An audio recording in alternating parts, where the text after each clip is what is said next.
अस्सलाम वालेकुम, आदाब। आप देख रहे हैं स्टेट ऑफ ज़रा। मैं हूं आशिया खान। अभी मैं यहां पर सिदरा में मौजूद हूं। हम आपको बताना चाहेंगे आज से 20 दिन पहले यहां पर एडमिनिस्ट्रेशन की तरफ से इनको सील किया गया था। कहा गया था कि अगर आपके पास लीगल डॉक्यूमेंट्स हैं तो आप इसको शो कर सकते हैं ताकि अपने आप रेस्टोरेंट है उनको दोबारा से रन कर सकते हैं। और आज 20 दिन बाद में मैं आपको बताना चाहूँगी यहाँ पर एडमिनिस्ट्रेशन की तरफ से इनको परमानेंटली सील किया जाता है। तो चलिए हमारे साथ बातचीत करने के लिए अभी मौजूद हैं यहाँ पर मैड ग्लैड के ऑनर। हम इनसे बातचीत करते हैं। सर, सबसे पहले तो मैं आपसे ये जानना चाहूँगी कि आज से 20 दिन पहले आपको क्या कहे कि आपके रेस्टोरेंट को बंद किया गया? 20 दिन पहले भी हमें यही बोला गया था कि ऊपर से ऑर्डर है, वर्बली हमें बोला गया कि बंद करने के लिए हमें 2 दिन का टाइम दिया गया कि आप अपने डॉक्यूमेंट सबमिट कराएं, तो हमें ऊपर से ऑर्डर आए बंद करने के। उस टाइम भी हमें इन्होंने रिटर्न में कुछ नहीं दिया था, लीगल नोटिस हमें कोई नहीं दिया था, बस ऐसे वर्बली बोला था।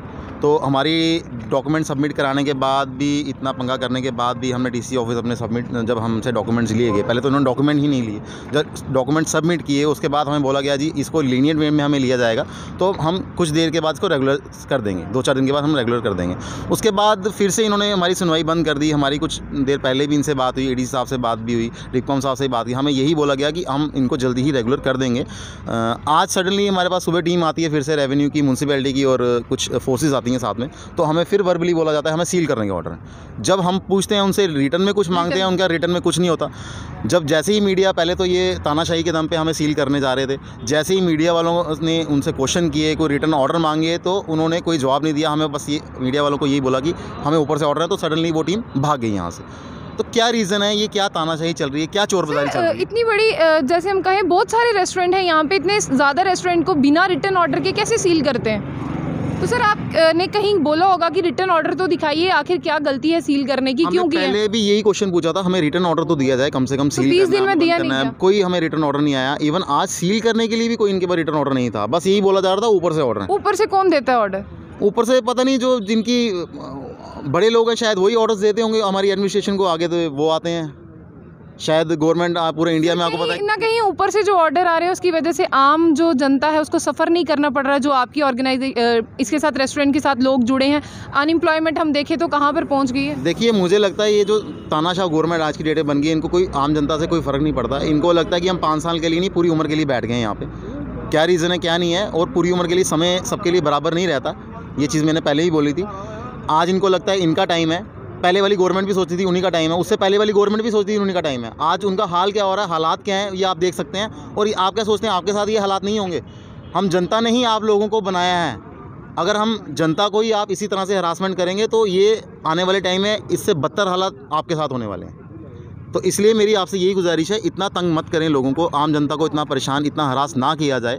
यूथ ऑलरेडी बड़ा परेशान है, नौकरियां नहीं है लोगों के पास, बिजनेसमैन बहुत सफ़र कर रहा है, लोगों के बिज़नेस ठप हो गए हैं। कोविड के बाद ऑलरेडी आपने इतने लॉकडाउन 4-5 महीने बंद रहा, हमारे बिज़नेस बंद रहे, नौकरियाँ लोगों की चली गई हैं। बड़ी मुश्किल से ट्रैक पे लोग पटरी पे आना शुरू किए हैं, रोज़गार थोड़ा सा न्यूट्रल होना शुरू हुआ है, तो आप उनको काम करने दें। इस तरह से लोगों को हरास मत करें। इतनी महंगाई आप लोगों ने बढ़ा दी है, पेट्रोल डीजल इतने बढ़ गए हैं, गैस सिलेंडर इतना बढ़ गया है, आपका राशन इतना महंगा हो गया है, रॉ मटेरियल आप कंस्ट्रक्शन नहीं करने देते हैं। रेता बजरी आप देखें कहाँ कहाँ इतनी चोर बाजारी मची हुई है, 1000 रुपये की ट्राली 5-5 हज़ार में बिक रही है। क्या रीज़न है, ये कौन पैसा खा रहा है? कौन खा रहा है? ऑब्वियस है, इनडायरेक्टली गवर्नमेंट ही खा रही है, लोगों से खा रही है। इतने टैक्स आपने बढ़ा दिए, इतने आप टोल टैक्सेस हर जगह लगा रहे हैं। जम्मू के साथ हो गया रहा है, जम्मू के लोग क्यों मुख दर्शन बने हुए हैं? आज हम लोगों के साथ हो रहा है, कल को आप लोगों के साथ भी होगा। जो आप लोग सपोर्ट करते हैं ना, अभी आपके मेरे ख्याल में कमेंट्स में भी कई लोग बोलेंगे good decision taken by administration. ये आप याद रखिए, आप लोगों के साथ भी यही चीज़ होने वाली है। मेरा एक सवाल रहेगा, काफ़ी लोग जब वीडियोस के नीचे कमेंट करते हैं हाँ कुछ इलीगल एक्टिविटीज़ होती है, मुझे ये समझ नहीं आया कैसी तरह की इलीगल एक्टिविटीज़ होती है यहाँ कमेंट करते हैं। मैं उन्हीं लोगों से क्वेश्चन पूछता हूँ, क्या आप लोग इलीगल एक्टिविटी आप करने आए थे यहाँ पे, या आप कुछ लेने आए थे? उसके लिए डिपार्टमेंट बैठा हुआ है। कई लोगों ने बोला जी यहाँ पे एक्सीडेंट्स होते हैं, यहाँ किसी ने सुसाइड किया तो ये चीज़ हुई। मुझे एक चीज़ बताएं, तवी पुल के ऊपर कितने सुसाइड होते हैं, तो आपने तवी पुल बंद कर दिया। रोड के ऊपर एक्टिविटीज़ हो रही है तो पूरा जम्मू बंद कर दें यार आप। ये कौन सा तरीका हुआ? डिपार्टमेंट किस लिए बैठे हैं, नार्कोटिक्स किस लिए बैठा हुआ है, एक्साइज डिपार्टमेंट किस लिए बैठा हुआ है? आप कोई प्रूफ करें ना। इतने कैमरे हर प्रॉपर्टी के अंदर 20-20 कैमरेस लगे हुए हैं, आप आके चेक करें। आप रोड के ऊपर स्ट्रीट लाइट तक तो लगवा नहीं सकते। पूरी सिदरा रोड के ऊपर आज तक स्ट्रीट लाइट नहीं लगी। हम लोगों ने, रेस्टोरेंट वालों ने मिलकर यहाँ पे लाइट्स लगाई हैं, हम लोगों ने मिलकर यहाँ पे सीसीटीवी कैमरेस लगाए हैं ताकि यहाँ पे इलीगल एक्टिविटीज़ ना हो। तो आप लोग चाहते हैं कि ये रोड और सुनसान हो ताकि इलीगल एक्टिविटीज़ चलें। आपको क्या हफ्ता जाएगा उसका, या आपने पैसे खाने उस चीज़ के? कहाँ से होती हैं इलीगल एक्टिविटीज़? अगर कोई चिट्टा चर्च यहाँ पे बेचता है तो कहाँ से आता है? वो बॉर्डर से ही आता होगा ना। वो किसकी नाक के नीचे चल रहा है वो चीज़ें? हम लोगों की? वो डिपार्टमेंट को हर एक चीज़ पता है। या तो ये रोड को दोबारा वैसा ही बनाना चाहते हैं जो पहले 10 साल पहले थी, ये रोड को वही करना चाहते हैं, या तो ये रीज़न हो सकता है, या कोई बड़े लोगों का प्रेशर है। ये लोग हमसे जगह हथियाना चाहते हैं, इनको लगता है यहाँ पे पूरा क्राउड जम्मू का यहाँ पे आ गया है, यहाँ की ब्यूटी बड़ी अच्छी है, या इनकी मंशा ये है। कोई वैलिड रीज़न तो हमें मिले ना। हम ऐसे बोल रहे हैं यार हम छोड़ के चले जाते हैं। मैं तो वैसे ही प्लान आउट छोड़ रहा हूँ कि जम्मू छोड़ो, मैं इंडिया छोड़ने का प्लान आउट कर रहा हूँ। यहाँ पे इतना गंदा सिस्टम मैंने आज तक नहीं देखा। सारे डॉक्यूमेंट्स होते हुए आप लोग कोर्ट को नहीं मानते हो यार, हद है। हम लोग अगर किसी के साथ गलत होता है, कोई एक्सीडेंट होता है, कुछ भी होता है, हम लोग किसी से लड़ाई होती है, हम लोग यही बोलते हैं I will see you in the court, क्योंकि कोर्ट के ऊपर जज बैठा है। आप तो जज को नहीं मानते हो यार, थोड़ी शर्म कर लो कुछ। चलिए सर, आप क्या कहना चाहेंगे, क्योंकि जिस तरह से हम बात करें काफ़ी दिन हो गए हैं आपको सफ़र करते हुए, पूरे डॉक्यूमेंट्स भी जमा करा दिए, क्या है जो सरकार नहीं मानती? आज तो साफ साफ भी प्रैक्टिकली हम सब ने देखा कि गुंडागर्दी साफ साफ नज़र आ रही थी।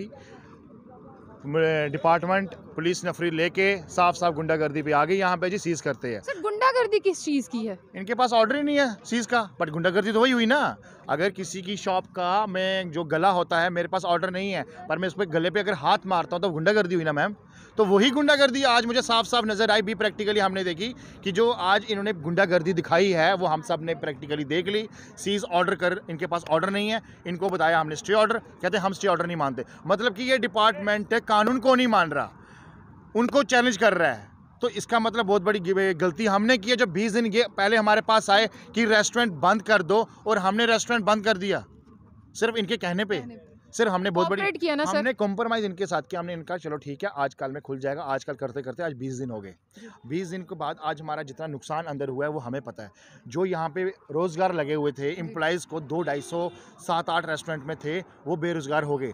और बीजेपी सरकार क्या बोलती है कि भाई जो अपना रोज़गार बनाओ, खुद ये करो, यूथ को करना चाहिए, यूथ को आगे बढ़ना चाहिए। यहाँ पे तो उल्टा नौकरियाँ खींच रही है बीजेपी सरकार। मैंने तो बहुत बड़ी गलती की है बीजेपी सरकार को वोट देके। मैं तो सारी जितनी भी हमारी ऑडियंस देख रही है, चाहे जो जितना भी हमारा हिंदुस्तान है, सोच समझ के वोट देना, क्योंकि ये सिर्फ आज हमारे साथ नहीं हुआ है, कल आप सबके साथ हो भी रहा है और आगे होगा भी। सर यहाँ पर एक चीज़ का हमेशा इन्हीं रेस्टोरेंट्स पे क्वेश्चन मार्क लगाया जाता है कि कुछ ऐसी एक्टिविटीज़ हैं, क्या है ऐसी एक्टिविटीज़? देखिए मैम, अगर यहाँ पे इलीगल एक्टिविटीज़ हो रही है तो पुलिस डिपार्टमेंट किस लिए है? सिर्फ पैसे लेने के लिए क्या? अगर कहीं यहाँ पे इलीगल डिपार्टमेंट काम कुछ हो रहे हैं सिर्फ पैसे के लिए कि पैसे ले लिए और मुंह बंद कर दिया, सिर्फ चले गए? अगर इलीगल है तो वहाँ पे एक्शन लो। पुलिस किस लिए है? तो ठीक है। और मैम दूसरी बात, यहाँ पे बोला जाता था कि भाई ये रेस्टोरेंट की वजह से एक्सीडेंट होते हैं। हाँ। 20 दिन में मैम 6 एक्सीडेंट हो चुके हैं। यहाँ पे एक्सीडेंट मैम वहाँ पे वजह वो सीधा आप देख सकते हैं, वो ट्रांसफार्मर के पास एक बस एक्सीडेंट हुई थी, 2 लड़के स्कूटी के नीचे आके ऑन स्पॉट मार चुके थे, तब रेस्टोरेंट सारे बंद थे। एक टैंक का एक्सीडेंट हुआ मैम, तब वहाँ पे दो लोग जो ड्राइवर कंडक्टर दोनों के दोनों मार गए। वहाँ पे गाड़ी का एक्सीडेंट हुआ मैम यहाँ पे मोह माया मंदिर के पास, तब तो सारे हमारे रेस्टोरेंट ऑफ थे ना मैम। सिर्फ एक मतलब कि एक बहाना है कि एक्सीडेंट होते हैं, इलीगल एक्टिविटीज़ होती है। तो मैम अगर इलीगल एक्टिविटी होती है तो पुलिस डिपार्टमेंट किस लिए है? मुझे ये समझ नहीं आ रही है। दूसरी बात, यहाँ पे ये आए डिपार्टमेंट को, मैंने सिर्फ ये जो ACR सर थे, मैंने उनसे एक क्वेश्चन पूछा पूरी मीडिया के सामने आज। मैंने कहा मुझे एक जवाब सिर्फ दे दो, जब ये बिल्डिंगें सारी बन रही थी, रातों रात तो बनी नहीं, जब ये बनी तब आपका डिपार्टमेंट कहाँ था? तब JD कहाँ था? तब फॉरेस्ट डिपार्टमेंट कहाँ था? तब आपका रेवेन्यू डिपार्टमेंट कहाँ था? कहता एक ही जवाब उनका था, तब मैं था नहीं यहाँ पे। वो क्या मतलब? कहीं ना कहीं इनको बनने में बहुत वक्त लगा, एक दिन में तो ये स्ट्रक्चर खड़ा नहीं हो गया। रात कोई भी इमारत खड़ी नहीं होती है मैम। ये सारा प्रेशर ऊपर से है, गवर्नमेंट को पैसा आया हुआ है ठीक ठाक। मैम गवर्नमेंट यही चीज़ करती है, आज तक यही करती आई है और आज आगे भी करेगी। और जिस आज हमारे साथ इस गवर्नमेंट ने आज हमारा कोई भी ये सुन नहीं रहा है, हमारी आवाज़ कोई सुन नहीं रहा है इस टाइम। मैं तो साफ साफ गवर्नर सर को बोलूँगा, सर आप पूरे कागज़ देखें, हर चीज़ देखें, उसके बाद आज आप हमारे ऊपर डिसीजन लें। सर आपके पास सब डॉक्यूमेंट्स हैं, जिस तरह से आप पहले भी दावा कर चुके हैं कि हमारे पास पूरे डॉक्यूमेंट्स हैं, हर एक चीज़ है, फिर भी आप देखें कि गवर्नमेंट नहीं सुन रही। आपको क्या लगता है कहीं ना कहीं क्या रीज़न? जो म्यूनसिपैलिटी की NOC होती है, हमने सब ने वो भी अप्लाई कर दी है।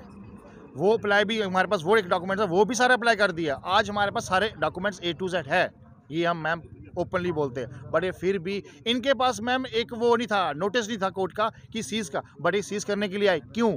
इसका मतलब गुंडागर्दी साफ साफ नज़र आ रही है मैम, साफ साफ नज़र आ रही चलिए सर, आगे क्या फर्दर स्टेप रहेगा? है मैम। आगे फर्दर स्टेप तो हमें अब लेना पड़ेगा, क्योंकि हम क्या लेंगे वही? मैम हम कुछ ना कुछ तो लेंगे, क्योंकि रेस्टोरेंट जितने भी सारे हैं हम डिस्कस करके बैठ के एक बारी हम सारे जितने यूनियन है सारे बैठेंगे, डिस्कस करेंगे, उसके बाद हम सर, क्यों ना कहीं बहुत नुकसान हो रहा है जो आपके साथ जुड़े हैं एम्प्लॉयज। लाखों रुपए नुकसान हो गया, लाखों रुपए हमारा नुकसान हो चुका है आज तक। ये कौन भरेगा? ये तो गवर्नमेंट भरेगी नहीं, ये तो मैम हम नहीं देखना अब। अगर भी कोई स्टेप नहीं लेंगे फिर भी आपको बहुत सफर करना बिल्कुल मैम, बहुत ज़्यादा सफ़र करना है, क्योंकि मैम कंस्ट्रक्शन पे इतना पैसा हुआ है, लोन लिया हुआ है, इतना कुछ लिया हुआ है, पर मैम ये समझते नहीं है, ये सिर्फ गुंडागर्दी पे प्रेशराइज करके हमें दबाना चाहते हैं और कुछ नहीं। चलिए सर, इन फ्यूचर मतलब फर्दर आपका क्या स्टेप रहेगा? मैम मैंने बताया आपको, अभी हम सारे बैठेंगे, हमारी सारी यूनियन बैठेगी, उसके बाद बैठ के डिसीजन करेंगे।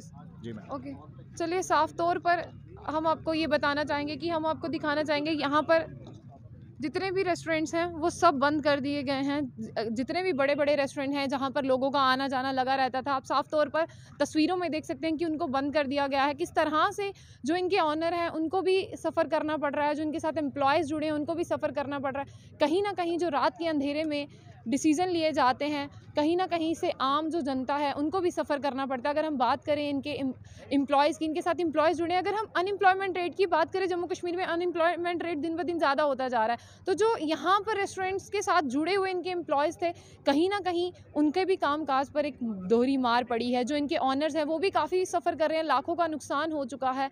जिस तरह से इनके पास बार बार गुहार लगा रहे हैं कि हमारे पास पूरे डॉक्यूमेंट्स हैं, हमारे पास हर एक चीज़ है, फिर भी कोर्ट का ऑर्डर है, कोर्ट के ऑर्डर से इनको नहीं मान रहे हैं, इनके पास स्टे ऑर्डर है उसको भी नहीं मान रहे, और आज के दिन यहाँ पर आके एडमिनिस्ट्रेशन इसको पूरी परमानेंटली सील कर देती है। इनका यही कहना है कि अब हमारी जो कमेटी है, रेस्टोरेंट कमेटी, वो बैठकर एक डिसीजन लेगी, उसके बाद हम देखेंगे कि फर्दर हमें क्या करना चाहिए। देखने वाली बात यह है कि आने वाले वक्त में क्या होता है, ये रेस्टोरेंट ओपन हो पाते हैं या नहीं। जिस तरह से अभी देखने वाली बात ये बनती है कि क्या कमेटी इनकी डिसीजन लेती है और इनके रेस्टोरेंट्स ओपन हो गए या नहीं। दोबारा भी हम आपको इसी पर अपडेट देते रहेंगे, तो ऐसी और भी अपडेट्स के लिए जुड़े रहिए स्टेट ऑब्जर्वर के साथ।